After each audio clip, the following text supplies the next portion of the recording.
Hey there, welcome to Healthy TV, episode number 65. I'm your host, Dr. John McPhee, and on today's show, we're talking about the best kept secret to getting great sleep.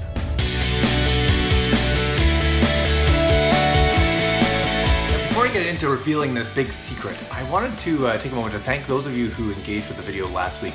Actually, I had a ton of comments, questions, some discussion happening, even amongst some viewers, and that was really, I get really charged by that. And of course, I love hearing your feedback. And the biggest trend I noticed when I asked, do you struggle with falling asleep or staying asleep? And the majority of respondents said staying asleep. The problem seems to be that people wake up either once or multiple times throughout the night, and then it's the challenge of falling back asleep. And I have actually, this is not the part that I struggle with. For me, it's the not being able to fall asleep.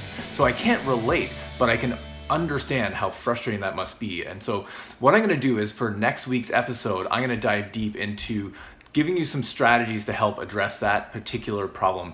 I did some reading this week. It's a big question mark for a lot of reasons. And so I'm gonna try and whittle that down and get you the simplest, easiest strategies to put into practice to help address that problem, okay? So check in next week, and that's where I'll dive into how to stay asleep, how to not wake up, or at least when you wake up, how to get back to sleep, okay?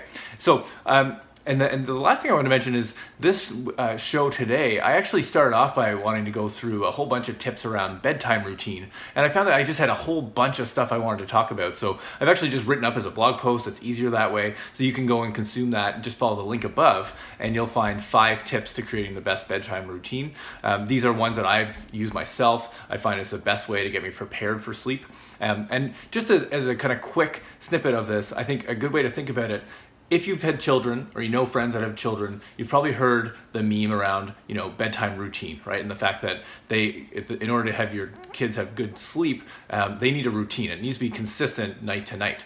And now, as adults, it's no different, right? We are driven by our habits, and our habits, the consistency of our habits really dictate the results that we get.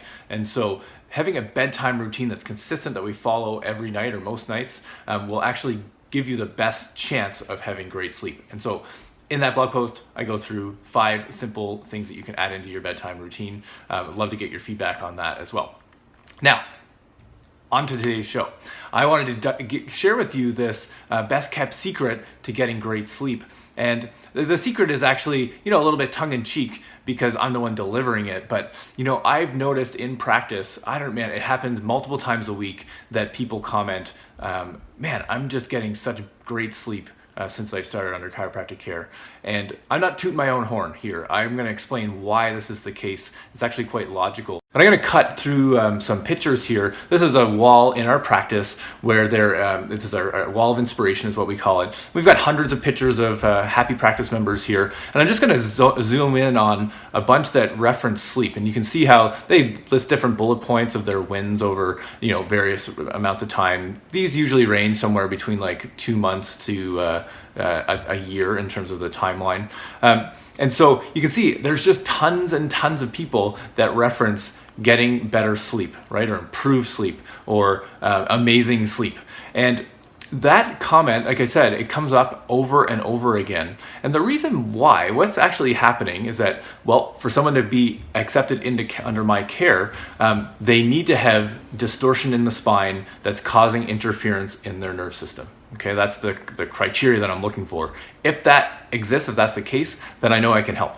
Okay, and so when there is distortion in the spine that's creating either tension, pressure, or irritation to the wires that run inside the spine, that is very stressful. Okay, and your brain registers it as a stressor. And that can really, in and of itself, just drive the brain to stay in that active stress response.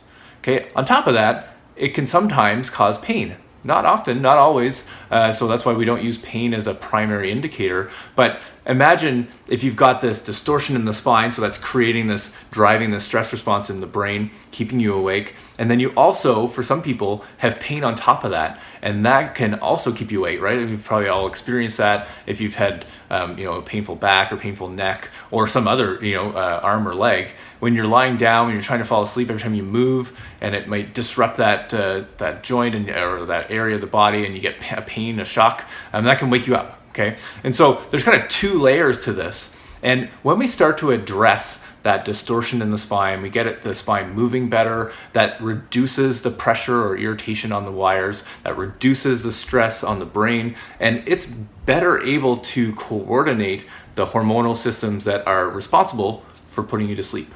Okay, and that's why people have consistently reported back better quality sleep. Okay, so if you do struggle with sleep, it's one of those things I would recommend that you get checked for. Is if you have any distortion or subluxation in the spine, then it's certainly a great strategy to correct that, and it just may be the problem that's driving your sleep problems, okay? Or at the very least, I know that your body will heal and repair better, and it will respond to any other strategies that you're putting into place if you have a better brain-body connection.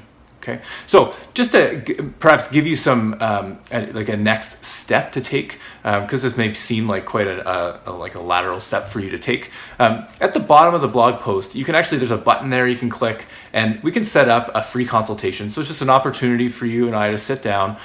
We can either do it in person or over the phone.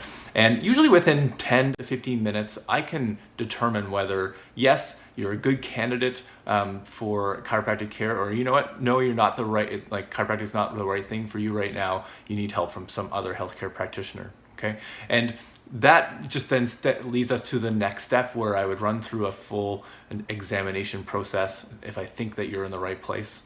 And with all that information, then I'm best able to answer the question, how can I help? Okay, so it all starts with just a simple conversation. So go ahead in the blog post above, just click that button. That'll set you up for a free consultation. No obligation beyond that. Like I said, I'm happy to even do it over the phone. I've been even doing more and more consultations via Facebook Messenger, so we can always set it up that way too. So just click that button. That will give you the opportunity to set up a time with me. I'd love to chat. I'm really, this is my passion, is to help people overcome their health problems.